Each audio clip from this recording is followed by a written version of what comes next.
Hi, Hey, how are you? I'm good. You look amazing. You look good too. After there's, what? there's a little pause in there. We still live? No, I'm telling you. I look sandblasted with UV. Blasted with UV. I mean, summer is coming up. It's spring right now. Oh my God. But they talk about the UV rays, how it's a little bit more severe. That Texas weather. I don't think it's Texas. It just doesn't let up. I mean, it's intense. It's like we just got out of freeze and now we're like in heat. Where was the good weather? I don't know. When it's good weather, the air pollutants are really bad. When it's bad weather, it's just miserable. This is amazing. What is this? It's chai latte Mm-hmm. with, what did I say? Collagen peptides. Really? And collagen is supposed to help with the hair, skin, muscle pain. And then turmeric, which is good for respiratory, anti-cancer, overall health. And then cinnamon, which is also good for the overall health. And it's with oat milk, so it's non-dairy. This is beautiful. So it's amazing. It tastes so good. This is really good. Okay. Mm-hmm. I'm trying to save money instead of going to like the coffee shops to have this being made. That price is going up. Okay, it's going up going $1 every 6 months. Yeah, because chai is international, I think. I mean, oh yeah, because of those tariffs kicking in. Yeah, we're gonna all the coffee, all the chai, all the coffee drinkers. Everything's gonna go through the roof. Yeah, I mean, I could see people trying to get like their coffee through an IV these days just to get the potent stuff in the system. Like the powder form. Like what college students do, they just get it straight in powder form. But now that's going to go. Now it's going to be an injection. Stab it right in the back of the neck. I don't think Starbucks is going to have enough terracotta seats and wood grain tables to make up for their cost of coffee. Something's got to give. Something's got to give. Yeah. Something has definitely got to give because we are living in some unprecedented times right now. I can actually see Starbucks starting to charge for cups. Yeah, I mean, that's how like they a surcharge. Yeah, so unless you buy one of their cups on site or you bring your own cup, and that's how consumers can save money, but also that's how the business can save money. Well, if you bring your own cup, you might as well just make coffee at home, right? I seriously doubt people will switch over to making their own. Well, I definitely think Starbucks has something more in their coffee than just coffee, because I drink coffee. But let me tell you, I don't feel right until I get Starbucks coffee. And I don't know if it's that chemicals that they put in there or what, but... Little droplets of something. I don't know. Starbucks just hits on a different level than regular coffee does. Because our work, they're contractually obligated to provide coffee. So we get Folgers, right? So, and At least you get Folgers. Folgers just doesn't hit like it used to. I get Community and... Really? I thought Community was pretty good. Community Not the coffee. way we have it made. Uh-huh. It's like dirt water. It's like dirt water? Yeah. The King Cake blend was pretty good. I like that. Wow. Yeah. When we had the great freeze out, I think in February, when we had to camp out at a hotel for like 3 days, they served us King Cake community coffee, and it was good.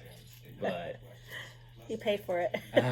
So yeah, yes, we paid for it. So either Starbucks is increasing the chemicals, or Folgers is increasing less of the coffee and more like what is it, barley, insect parts. Insects. It's like protein. Yeah, well, I didn't want to go too much into that. Well, there's that thing where like coffee's allowed to have like so much percentage of like insect parts in it and still be considered coffee, safety thing. Yeah. Okay. Hey, well, it's almost Easter. Oh, that's adorable. What is that? It's that bunny, the marshmallow bunny, but it's got his ears bitten off of.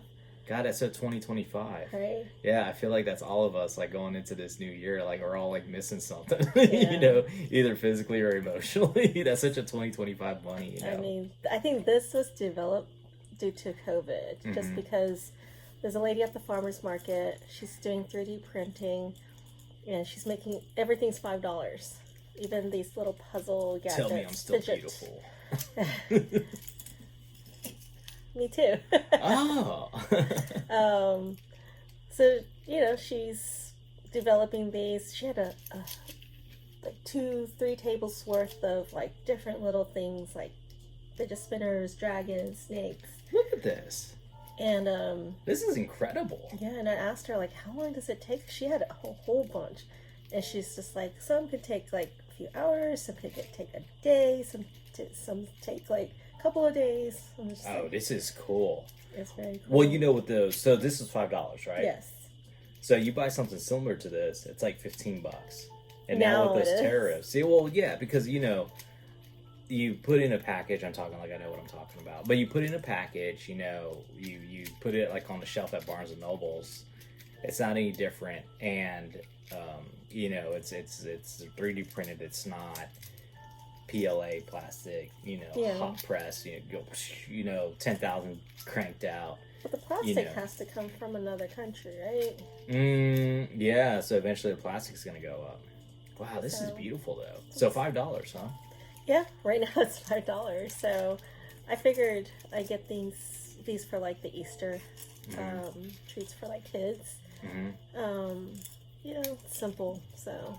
Well, you know, when I was at the tech shop in San Jose, and this was like 10 years ago when 3D printing was first a thing, you know, they made a big Bible out there about how like this was where we were headed as, you know, an economy, like basically the future of the U.S. was going to be like people micro manufacturing their own little things out of their garages and selling it, and then that was what was going to take us into the future.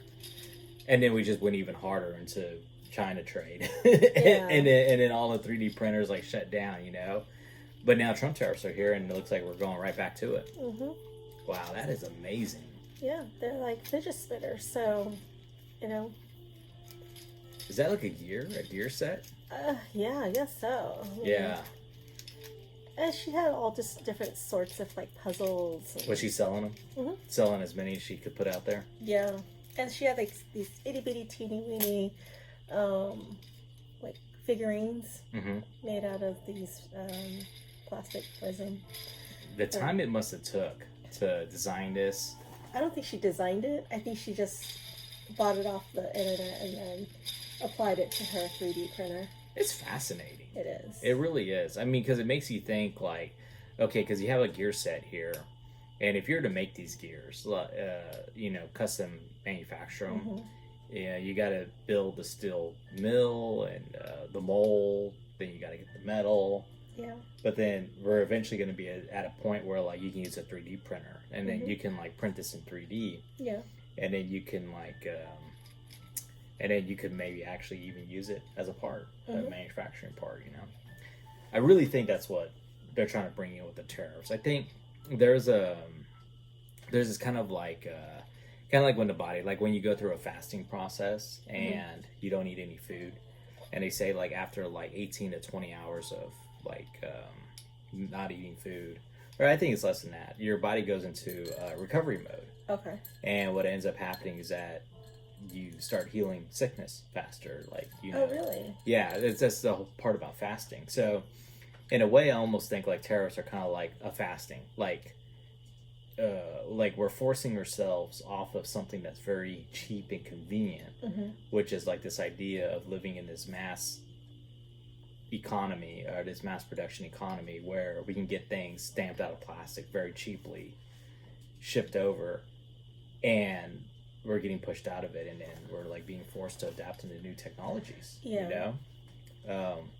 So back in the 1940s, 1950s, I think they were going through a lot of what do they call that?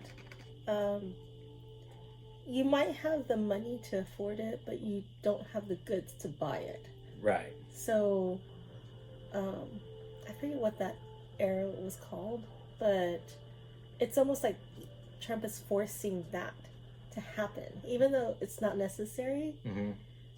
But he's making it so that we have to like value what we have, and then not overspend it on like hoarding things. I mean, it makes sense. And anybody who thinks like it's wrong for Trump to do it, Biden tried to do it with electric cars. He tried to force electrification on America and made everybody try to adopt electric. So Trump is only doing what Biden did with the electric cars, but now he's applying it to a broader scale over everything with tariffs. Yeah. And what we have in the future is we're probably going to have some incredibly innovative manufacturing and incredibly innovative, small scale productions like this, because our manufacturing really does get hampered when you can create something very innovative like this, right? Which could be a future tool, a future anything, but it won't actually go to the market unless, well, can we mass produce it? Can we put it in a box? Can we put that box into a bigger box with a bunch of other boxes? Right. And then can we ship it? Who does the quality assurance on that? And who's the QA? Yeah, who does the quality assurance on it? Right. Yeah. Well, who's doing the quality assurance on anything, right? But this is amazing. So. I know. I thought it was like clever. I thought it was going to be a little bit more than $5, just because I assumed like the materials to make this into a 3D printer was super expensive. On top of that, I think it takes a lot of electricity to get that 3D printer running. Well, you're running the motor, you're running the heater. It's a lot of time. Yeah. Like, what's the time worth? So that could be a question like the personal economics of it, right? Because one of the things like a lot of these small-scale innovators and manufacturers and makers, as we call it, ran into back in 2010 when they were trying to do this, and during the first like maker wave that we had was, they were underpricing their product just to get it out there, and nobody could really agree. So you have a lady who's like making these, right? And she goes to a farmer's market, and then she says, okay, she's selling every single one she makes, right? So let's say she made 40 or 50 or 60 of them. Well, how many of those, how long did it take her to make? And look, as we're playing with it, it's already deburring, right? So you can see how there's like some of the plastics. The flaws. Yeah, you can see how some of the plastic's already lifting. I don't know where it can. Yeah, so you see how the plastic's already lifting a little bit, but that's okay, because I mean, you don't expect it to be like a you don't expect it to. I mean, you're gonna give this to a kid, and then they're gonna like, oh yeah, have you accidentally bit on one of these? No. I had a really small chunk of this plastic get mixed in with my popcorn one time. Don't ask. Anyway, it ended up in there, so I'm like, and man, it hurt, dude. Like this stuff has zero give. Oh wow. Yeah. You can't play around and try to crunch on it. There's definitely some like. There's definitely like some safety things going on, but anyway, back to my original point. So like, let's say this lady eventually hits it big, right? Yeah. And then she gets an order for 10,000 of them. How's she gonna do it? She's not gonna be able to do it. She's not gonna be able to do it. And that's the problem with the basic economics of like makership, which I'm wondering if we're ever gonna get past that, because what happened was that so they would do it small scale to where they could have like a table or two at the market. But then if they ever got into a big order, then it was like, well, they can't fulfill it. They can't even make them. Yeah. And then that's where the whole idea of like this rapid manufacturing prototyping, or what they call the maker stuff, is the rapid manufacturing and prototyping, which is fine for doing things on a onesie and twosie scale like this. But when it comes to like, okay, well, we need 10,000 of them, that's where the China power comes in, because China as a nation, because they have a bunch of people, they have a bunch of manufacturing, they can take your idea, your AutoCAD file of this, and then they can mass produce it. And but then Trump was probably right when he said we gave that all to them, because that used to be like inherently like a United States technology, right? Yeah. And I remember when I was going through school back in 2010, they had this big issue with like China stealing the patents and the copyrights and the IP of a lot of products, right? So the joke was R&D in China was like receive and duplicate, and that was like the joke. It wasn't research and development. Right, yeah. So this idea of like China being this mass manufacturing powerhouse that we can't do without, that's actually relatively recent. And the reason why it even got that way was because American consumerism in general just got out of control. Like where we're living at right now with this age of like hyper consumerism, with like these warehouses with Amazon and eBay and like just going to the shops and just buying all this leftover inventory, the Kohl's, the Ross's, like just this whole idea of like buying all this mass manufactured stuff. I mean, it's relatively recent. Like I'm talking like within our generation, right? Like it wasn't really around, because I remember growing up, it just wasn't there. You know, you had stores like you had stores like Kmart, right? Marshall's was always there for years. Yeah. It was always right next door to Target for some reason. Okay. Ross is fairly new. TJ Maxx also fairly new. Ollie's, you introduced me to Ollie's. That looks like something that is similar to like a Kmart. That's what it reminds me of. Yeah, I got ice in my mouth. Oh my god. You have ice. How funny. Yeah, off camera. You sure it's not the plastic? I'm like chomping down on the plastic. Yeah, Ollie's. Oh my god. Yeah, because and that's the biggest thing. It's like a lot of the stuff you see in the store like aren't even selling, and then you you grab it, or it goes unsold, and it goes to like these mass manufacturers and warehouses and retailers, where people are literally, you can buy it and resell it on eBay. Yeah. You know, and that was the biggest thing that blew me away. So we go to this place called Ollie's, which is there's one location, right? There was one in Killeen, Texas. There's one here in Clear Lake, Texas, right?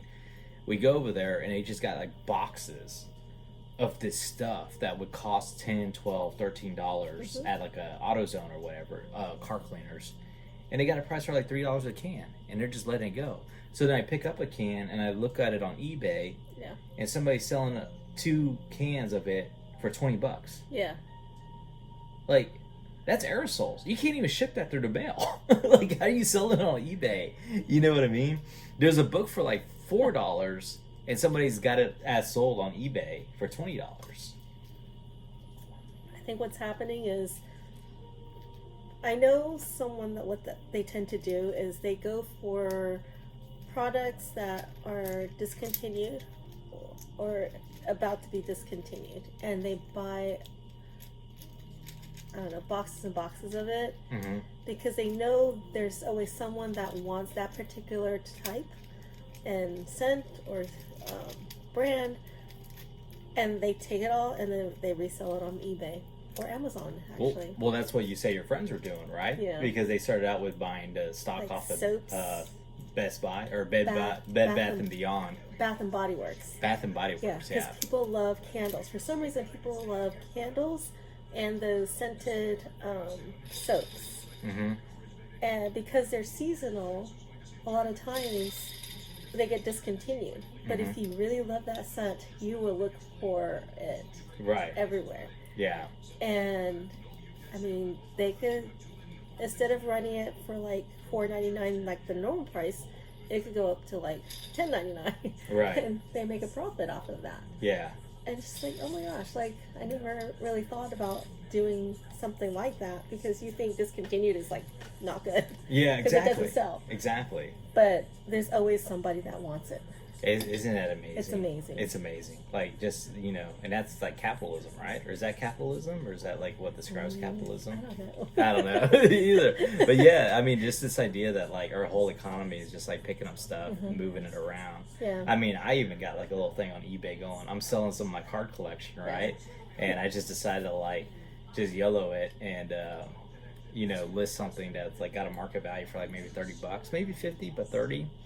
And then I just listed it $5, you know, and 5 days. It's got 7 people watching it right now. It's had a few bids. Oh wow! So what I'm hoping for, so it's actually going to end in about 4 hours, and I'm hoping as the time gets closer, everybody just starts cage matching each other for it. They usually wait to that last minute to start outbidding everyone.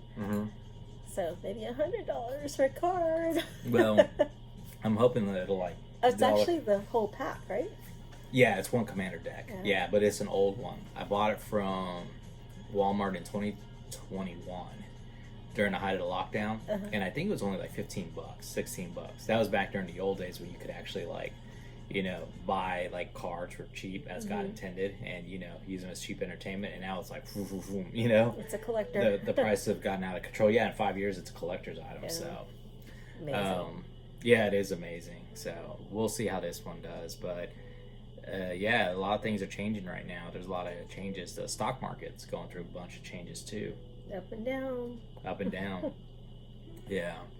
Well, where did you want to go with this conversation? Did you want to? No, we're at 20 minutes already. We had a lot to talk about. Yeah. Well, it was pretty good. It was airy. It was kind of like feather light. I mean, I didn't even say what day today is. Saturday. Oh no, what day is today? Saturday the 12th, April 12th. Saturday the 12th. Mm-hmm. April 12th. It's already April. Second quarter. We missed the month. So so this is technically the March podcast. Yeah, if we had done it except we're a month behind, not a month ahead. Yeah, we'll just say we're back on track. Is this like a hybrid month? Well, March was busy. Oh my God, it was so busy. Like, what happened in March? I can't remember. Everyone was trying to scramble to figure out what was going to happen. Yeah. Is that what it was? I think so. Yeah, I think so too. Everyone was trying to do their taxes, file the taxes. Uh-huh. Because it's Monday. It's Monday, right? Yeah. Tuesday. I got it. Tuesday. 15th. Yeah, I got to finish my taxes. Oh. I got to do my corporate taxes also. I filed an extension. I think they got rid of a lot of the tax protections. Employees. Tax employees, yeah. So, well, I know my personal bookkeeper. He just seems so overwhelmed, dude. He's just like, I just hadn't touched it. He's like, yeah, I've already filed an extension for you. I said, yeah. Oh wow. I've known a few people that have had to file an extension this year. Yeah. I mean, a lot of them didn't get all of their paperwork from their sources. So I mean, it's not their fault. Well, I don't think there's even a reason to file tax. Like, nobody's getting money back. You know what I mean? I mean, it's only going one direction right now. All the income's only going one direction right now. It's obviously not back in. It's going out to the Ukraine. Yeah. Ukraine probably, funding the war. But yeah, so the market has just really gone on a roller coaster.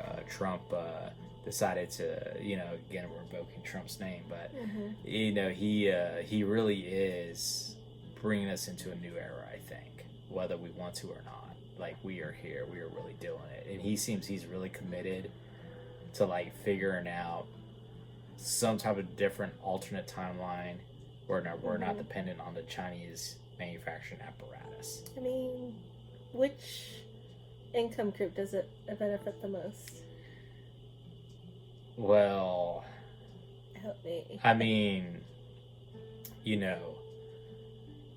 wait, what was the question again? Under the Trump administration, which income group is it supposed to benefit?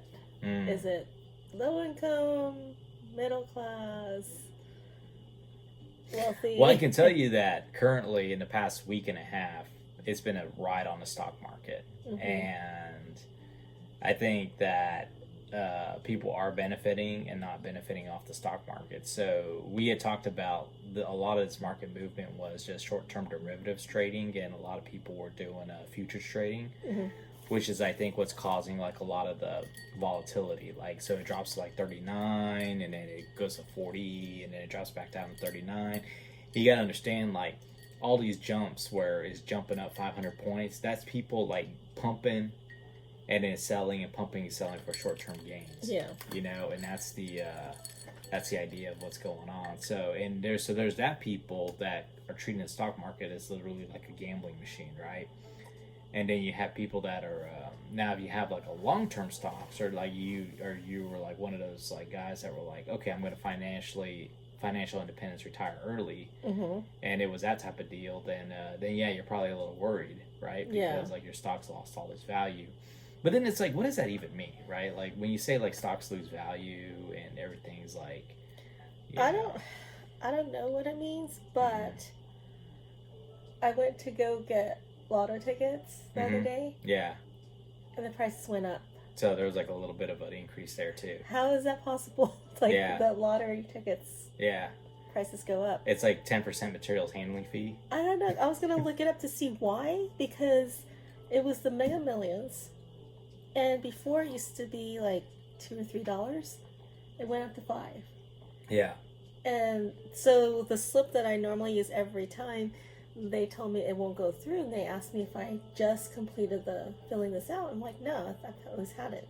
Like, well, you need to complete a new one because the prices changed. So you had all your stuff pre-filled out based off of like your tarot cards or whatever, and now they're like, no, like that was the old reality. The new reality under the new administration is like you got to get rid of all the old stuff. You got to get all the new stuff in. Right, and it's just like, well, it's like why? Yeah.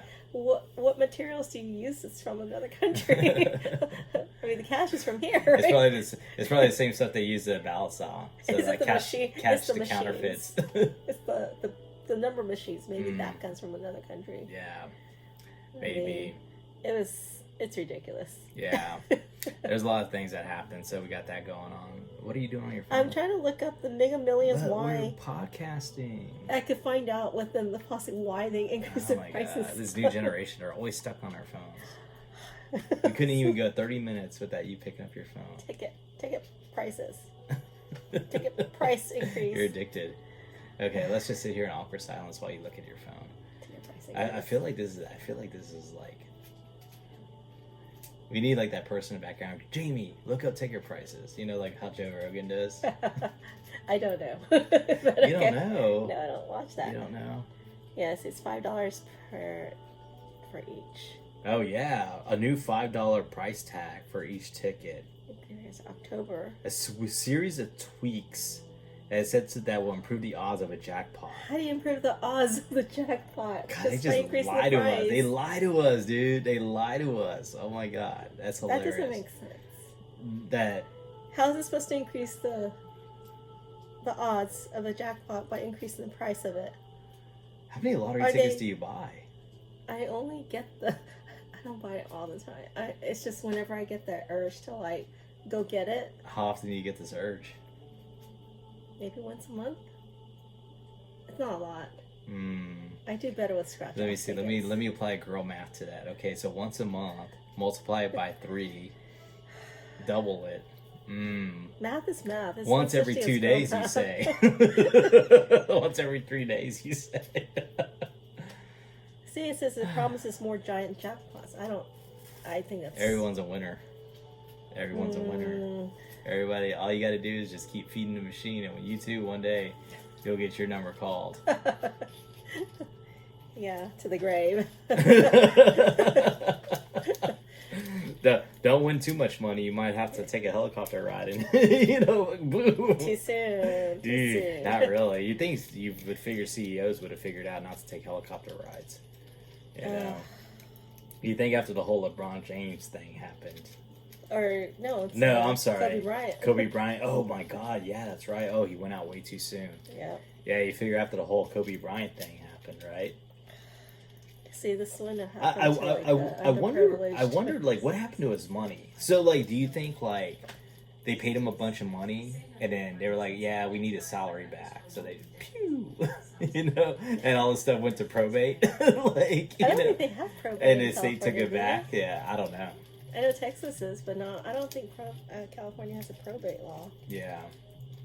And I know they have like an alimony where if you get divorced in California, you have to pay alimony until the other spouse remarries. But usually they don't remarry because that's a sure income. What? The alimony? Yeah. Yeah, that's right. So like once they get it, they're not gonna want to remarry. No. Yeah. I mean, yeah. That's pretty good, right? Like, you marry somebody, then you divorce them, and then you get like half their stuff, and then you get like a guaranteed pay. Mm-hmm. It's a pretty good deal, man. I mean, if I was a chick, I'd probably be doing that. What makes you? It works both ways. Oh yeah. It's the one that makes them more income that has to pay alimony. Okay, yeah, you're right. So you just gotta like underreport it. Underreport the income. It's like, no, I don't make that much money. The guy's always making the money. Oh, really? Yeah. Well, especially if you're a celebrity, you have a spouse. I wasn't implicitly saying that the person who makes more money. I don't think people should go into marriage as expecting a divorce. Some people. This podcast is just totally derailed, I think. It's 30 minutes into it. It's not derailed. Usually we talk for like an hour with like no issues. Yeah, but how much attention are people really listening to this? You said your former coworker found it, right? Yeah. It's like, please don't tell everyone about that. Hey, here's Kumiko. It's like, did I do any name drops? Please don't. Okay, you did.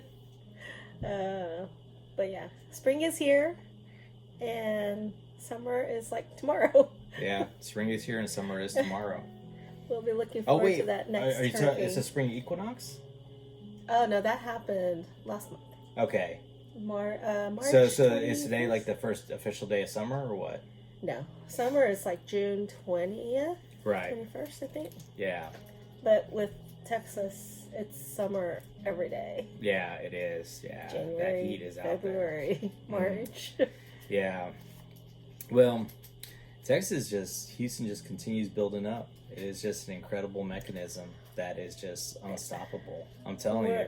Our land is going to implode. Don't move to Houston. We are packed. If you weren't here pre-COVID, you're not allowed. It's not that you're allowed. You're it's gonna just pay higher prices. You're going to be paying luxury prices to be here. You know, there is a certain thing to like. I really can't imagine like the entire concept of like, oh my god, like again, it's like these tariffs, like building supplies. It's like all these apartments that got to be maintained, right? Yeah. All this like micro home. Like, can we even, like, who handles the materials? Like, do we even have enough Home Depots to handle all the homes here? No. You know? No, we have to go outside the state to get materials from Home Depot. Yeah. Yeah. It's just a huge sprawl. Yeah. I don't know. I mean, the amount of people coming in, I have a feeling though the development is going to stall just because the material is going to be so much more expensive. Well, they're saying the tariffs are going to be like COVID 2.0. And I know like during COVID when the lockdown hit, like lumber skyrocketed, everything skyrocketed. You couldn't get nothing. Yeah. You know? That's actually what my mom like built the porch, dude. Everybody was like, damn, this lady. You know, she didn't care. She just bought that wood at like 8 times the cost. And then she built hired you. Built her porch, yeah. She didn't hire me. I can't build a porch. So she had her guys do her thing. So wow. This is cool. That is very cool. I really like this. This is awesome. How do you feel? You think this is a good podcast? I think so. I think it'll capture a lot of interest. Yeah, right? I think so. I think we should cap it here. Okay. You right? Yeah, I think so. Okay. Saturday afternoon. Take care, everybody. Bye.